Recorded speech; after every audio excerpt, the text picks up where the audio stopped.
Good morning and welcome to A Better World with Julann and Fran. I'm Julann. And I'm Fran, and today we have a very special guest, Neil, who is a very recently retired teacher and a very talented actor. Welcome, Neil. Thank you Welcome. so Thanks for much. joining us. Thank you, Julann. I appreciate it. And what are some of the things that you're doing to make the world a better place? Well, for 22 years, I was a teacher, which I think makes the world a better place. At least I hope it does, based on the kids that I got to meet and the lessons we got to talk about. Um, and one of the things that I guess, the proudest of that I can say about having been a teacher is that or I was an English teacher, excuse me, and it was never about spelling. It was never about writing. It was never about reading alone. Of course, all of those things were part of my classroom, but it was about being better people, finding the lessons in literature that affect us every single day, teaching empathy, how we can be kind to one another, how we can understand one another, even if we don't always agree with one another. And one of the things that I actually mentioned to my colleagues on the last day of school, we had a little bit of a kind of a brunch where some of my colleagues got together, and they were very nice. They got me a going away gift. And I reminded them of one thing that I tried to make a part of my classroom, which was this. I said, on the first day of class every year, and I taught almost every single grade. I taught ninth, 10th, and 11th of high school. And on the first day of class every single day, I would tell my class, I'm about to say something to you that probably some of you are going to think is really, really weird or strange, or you just might not believe me, but I'm going to say it anyway. And that is that I love you. And I would say that to them, saying, uh, you know, it was my way of letting them know I'm proud of the work that you're doing and that I know that you're trying your best. And your best today is not necessarily going to be the best work you do tomorrow, but you can't live in yesterday and you can't live in tomorrow. You can only live in today. And so I love you today for whatever it is you can do. And over the years, I had, some strange looks from kids, which, they're kids, they're to be expected. And I guess maybe if I walked up to either of you on the street, not knowing you, and said something like, I love you, you might look at me like I had two heads. But I explained to my colleagues, some of the kids that we teach are never going to hear anybody say, I love you. There isn't a parent, there isn't a guardian, there isn't a friend, there isn't a mentor who's going to tell them that they're proud of the work that they're doing. And no one can go outside and face this world every single day without knowing that someone besides yourself is proud of you. Because if you go through life that way, eventually you won't be proud of yourself and nothing will matter and you just will stop caring.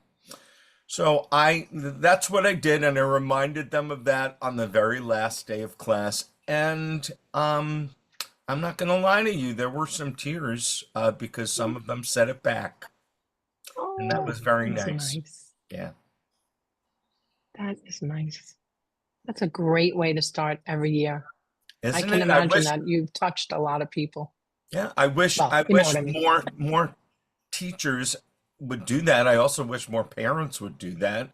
Unfortunately, there's a lot of cases where, parents are rushing out the door before the kid even goes to school, Mhm. or they're not home when the kid gets back from school. And, we've kind of become a society where, you sit at the kitchen table, if you sit at the kitchen table with your family, and you don't talk to each other. Everybody's got a cell phone out, or somebody's rushing to get to sit in front of the TV, you're running to do, video games or get their homework done. I used to imagine that maybe 1 out of 5 of my kids would actually be doing that. But you know, we've kind of become a society that doesn't acknowledge what's right in front of them. So that kind of was my way of maybe forcing kids to acknowledge what's right in front of them, because even if they were looking at me like I was crazy, they were looking at me, Exactly. right? And I'm sure that they had respect for you because you weren't just yelling about the rules and talking about the agreement they have to sign and what needs to be in your notebook. I think that's a great way to start. Well, It's the you little you things. you clearly have kids who've been Yes. in school, because that is actually what goes on all day long, and you're staring at the clock, waiting for the 40 minutes to go by, if that's, if you have a 40-minute class, as we did. Some kids have an hour-long class, and it was funny. As Fran mentioned earlier, I do theater. And a very wonderful director who sadly passed a couple of years ago once said to us as a cast when we were in rehearsal, and she noticed people staring up at that clock, she would say, "What are you looking at? If you have somewhere better to be, go there. If you don't want to physically be present in this room with me, don't be. I'm not going to force you."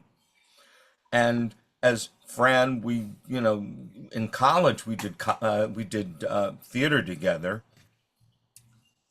You probably heard from teachers then, and I don't, you're living in LA now, right? Yes. And so you must have friends who are kind of still in the business, and Yes. you must know that if you're in a play, or if you're in a TV show, or if you're in a movie, it's a privilege to be there, because there are literally hundreds or thousands of people who would love to be on that set or love to be in front of that audience who aren't. So if Right. you're an actor and you're wasting the appreciation of just being where you are, then that truly is a waste of time. Just as if you are a student and you don't have an appreciation for where you are, that's a waste of time. Now, interestingly, prior to the school that I was at the time of my retirement, I was at a New York City public school in the Bronx. It was called, Oh, yes, it was called Marble Hill School for International Studies. And it sounds very kind of fancy and ooh, and it wasn't. It wasn't at all. Marble Hill School for International Studies, at least when I was there, I can't speak for it today because it was a while ago. I would say 99% of the student body were refugees.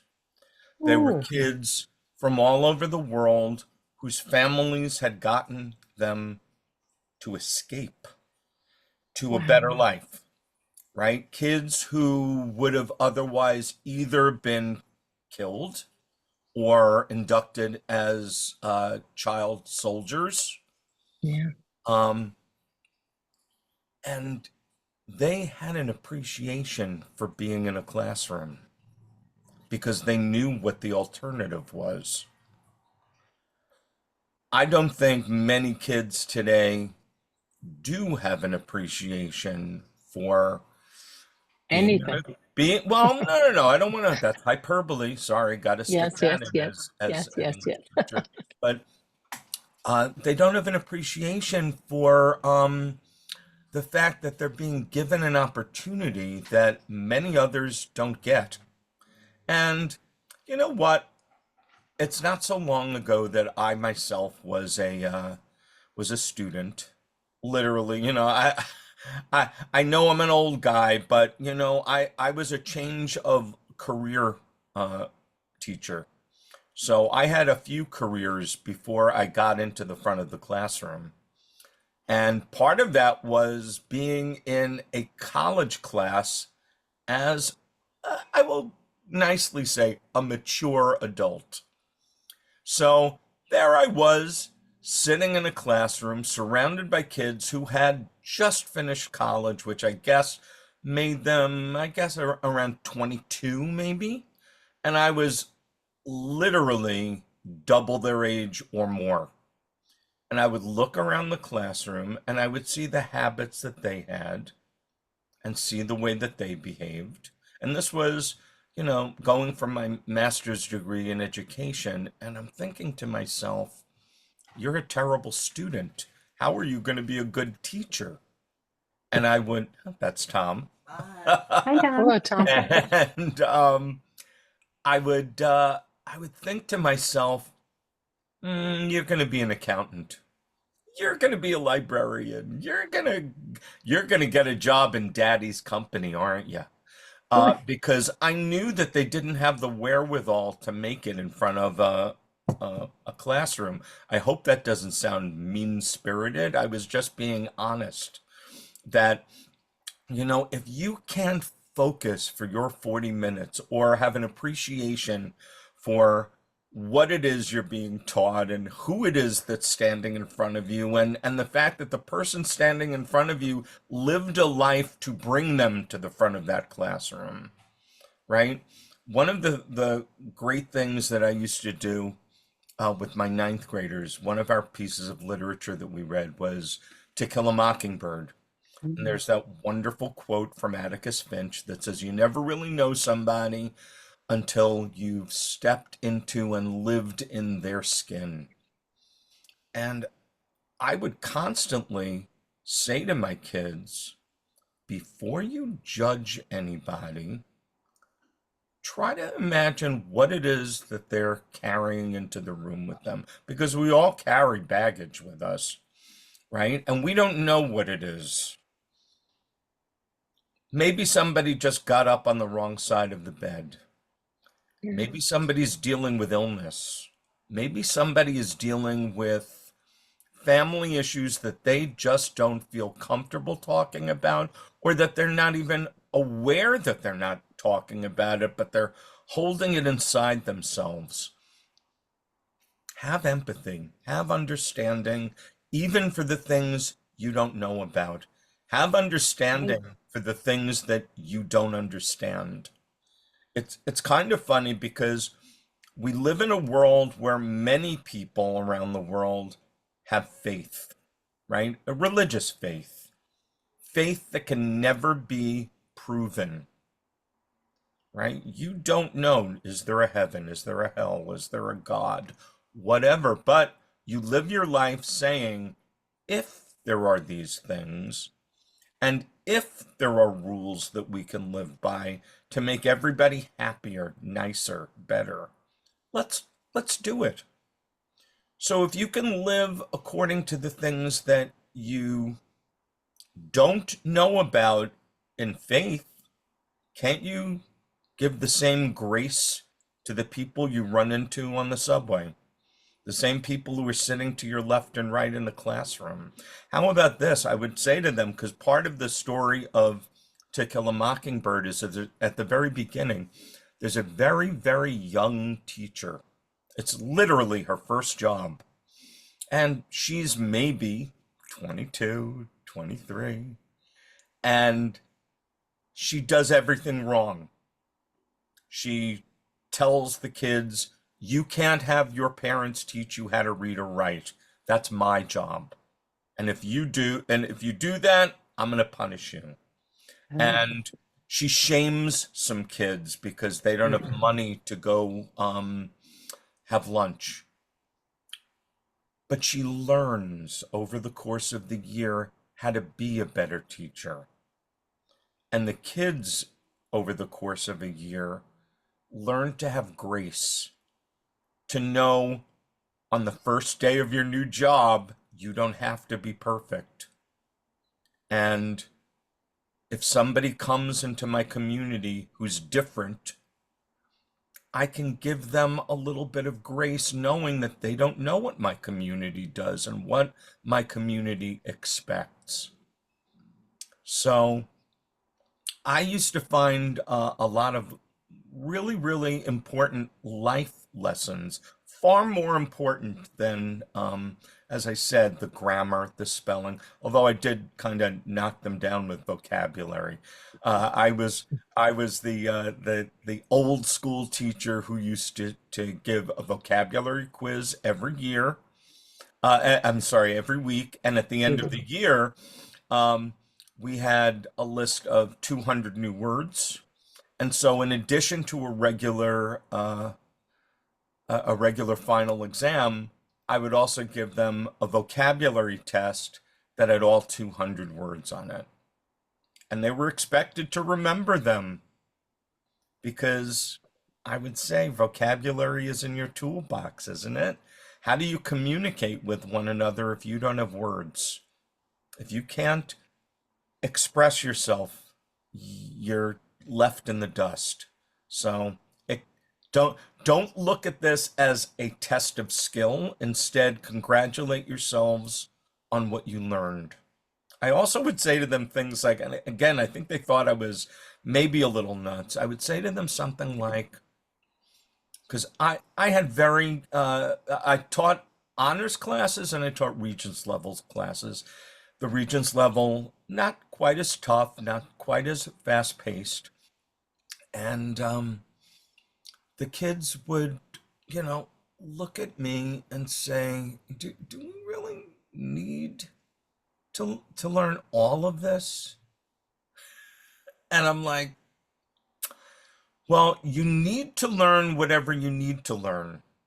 It's being offered to you. Consider it a gift.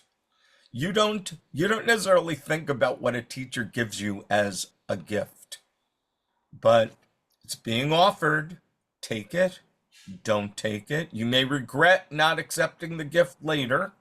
You may be surprised if you accepted the gift, how often you're then able to give the gift back to someone else. Hmm. Well, that's beautiful. So while you It were is. giving them a schooling and education, sharing your knowledge, you were also teaching them to be good people. I think that that's ultimately what everybody's job is, whether you're standing in front of a classroom or making a pizza or Right. holding a jackhammer in the street. It costs nothing to be kind is the old That's right. expression. So you know what, if you're holding on to that jackhammer and somebody opens their window and says, I've been working all night long, couldn't you do this in an hour? You know what, go take a coffee break, let them go back to sleep. You can do that. You're still going to get paid, right?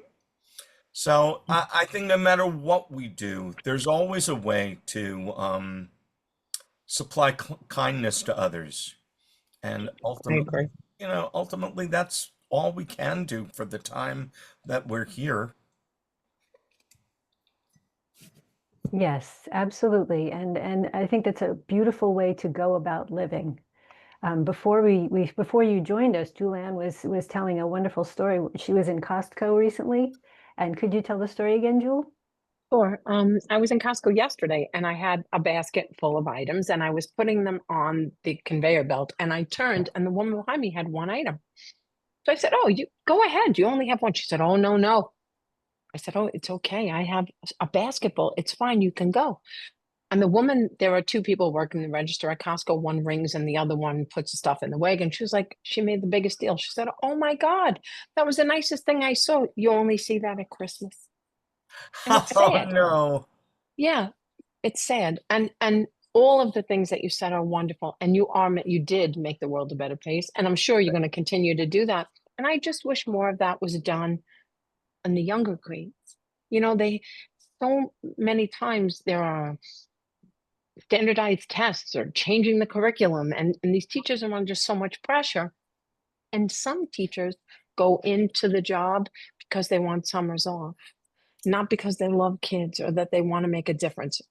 Luckily, I have a granddaughter, she's 7, And we were talking yesterday, and she said, Grandma, I want to be a teacher and a chef, I think, but definitely a teacher A because, teacher at a culinary school. right, I said you could, whatever. But she said, my teachers try to always help me, and I want to do that for other people. Well, And I said, then that's great. yeah. That really is. Because it's not just about, as you said, math and reading. It's about being kind to the person next to you. All of my children, I have 3 children and 4 grandchildren. And But Isabella's you're so 7, so she's, young. oh, thank you. It's the lighting behind me. But I always taught my kids, there's a new kid at school. Take the new kid to the library, take them to the gym, show them where everything is, be kind. Maybe you guys will not be the best of friends as time goes on, but just show them kindness, and that's important. And I had my middle daughter who came home one day from middle school. She comes in the door, she leans against the door, drops her book bag, and cries, hysterical crying. I was like, oh my God, what's wrong?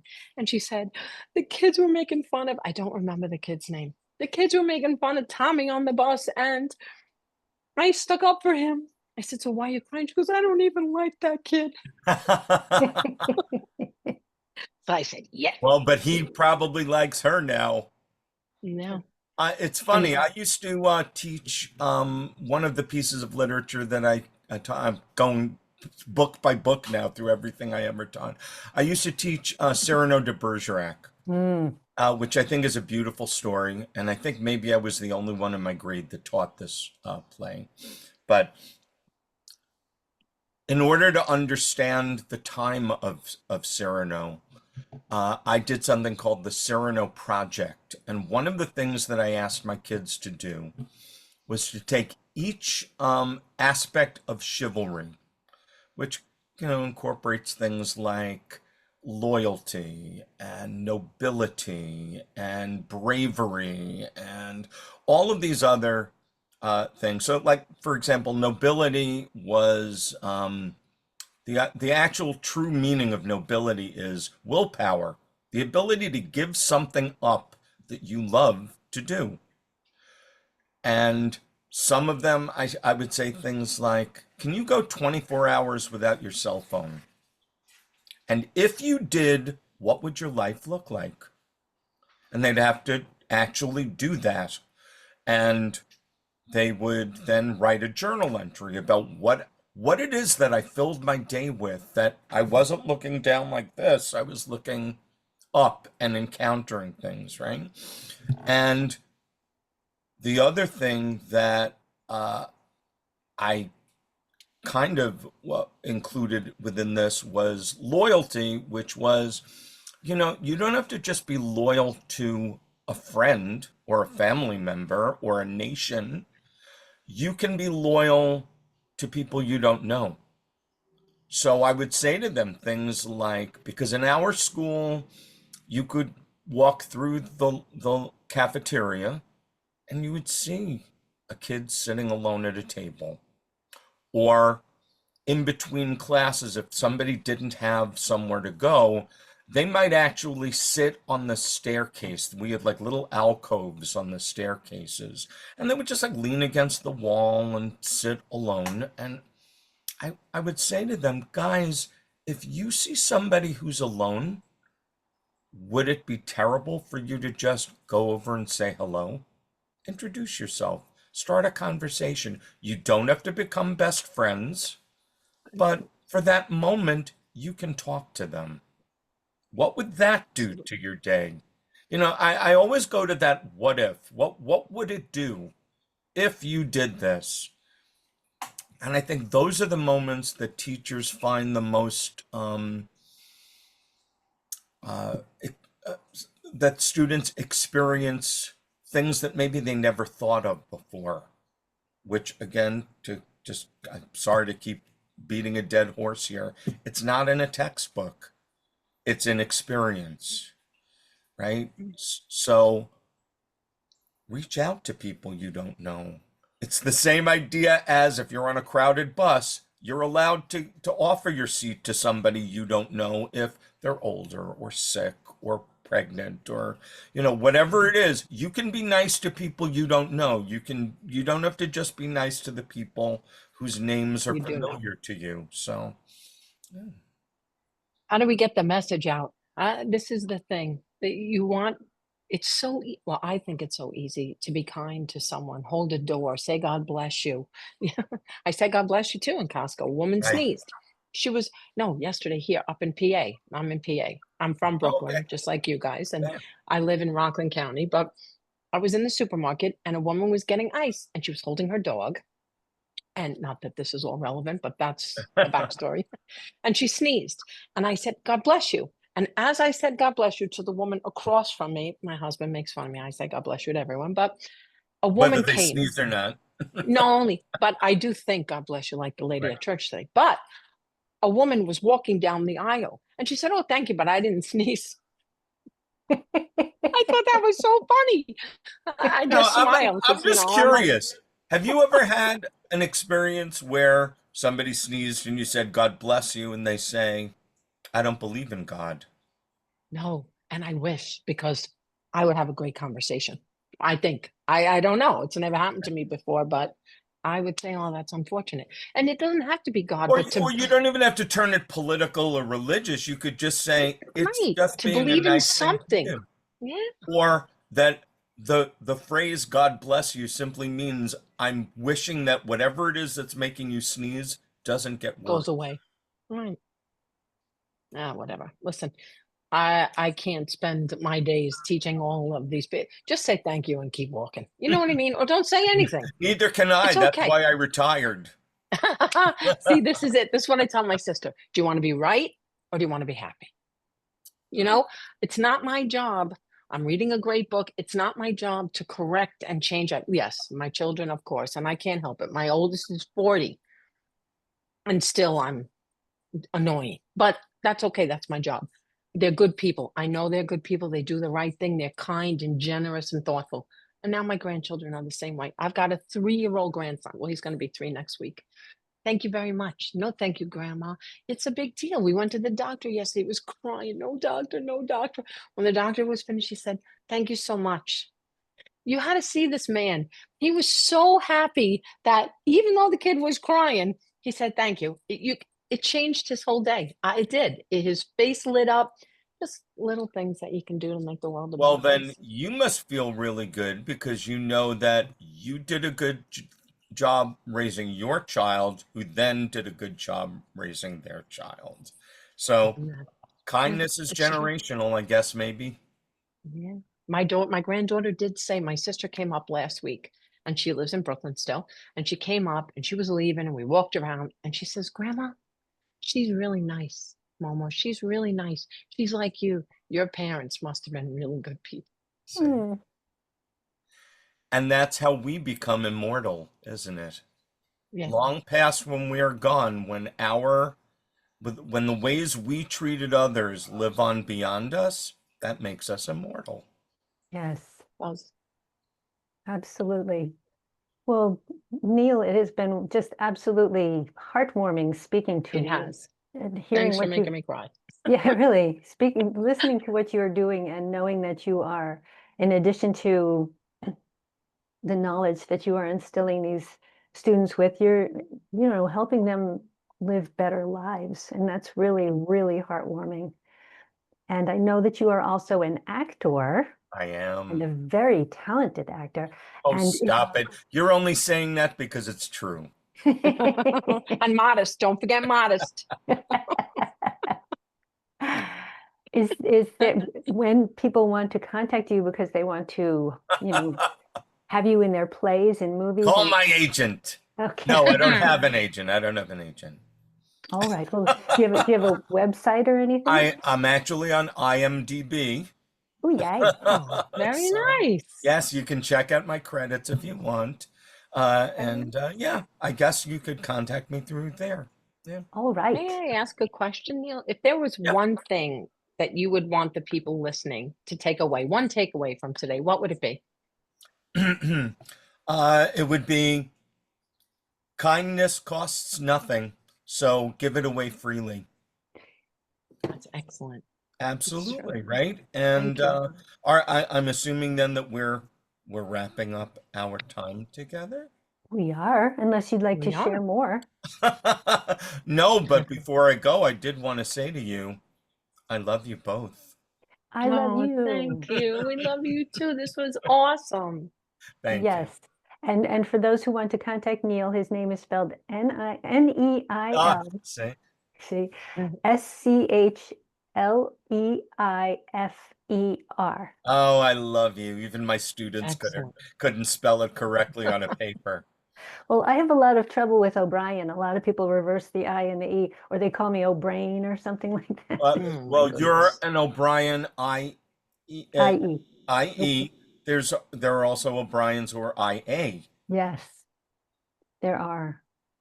And Um, you also are a Francis, which could be a Frances or a Francis. yes, Ah, but there I go. Once a teacher, always a teacher. I'm Always a teacher. always Okay. looking at letters.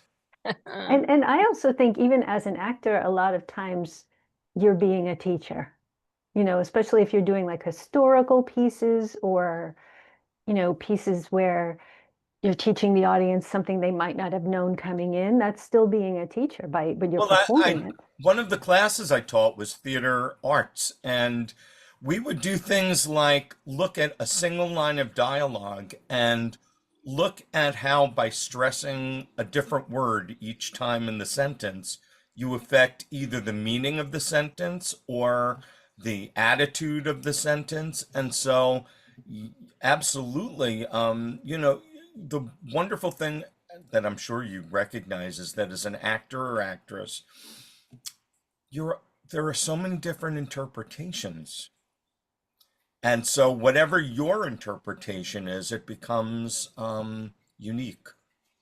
And Yes, one thing that I've learned from having done some film and TV work is you very infrequently only do one take of a scene.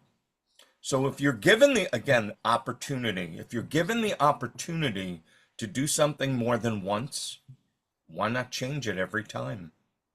Unless somebody tells you, no, no, no, no, that was perfect. Don't change that. Right. That's the director's job. absolutely. Absolutely. Well, thank you so much for all of that. And now we know how to contact you. So this has been another episode of A Better World with Julann and Fran with our special guest, Neil Schleifer, the very talented in many ways, Neil Schleifer. And please feel free to like and share this video, and we will see you again next episode. Thank you for joining. Take care. Thank you.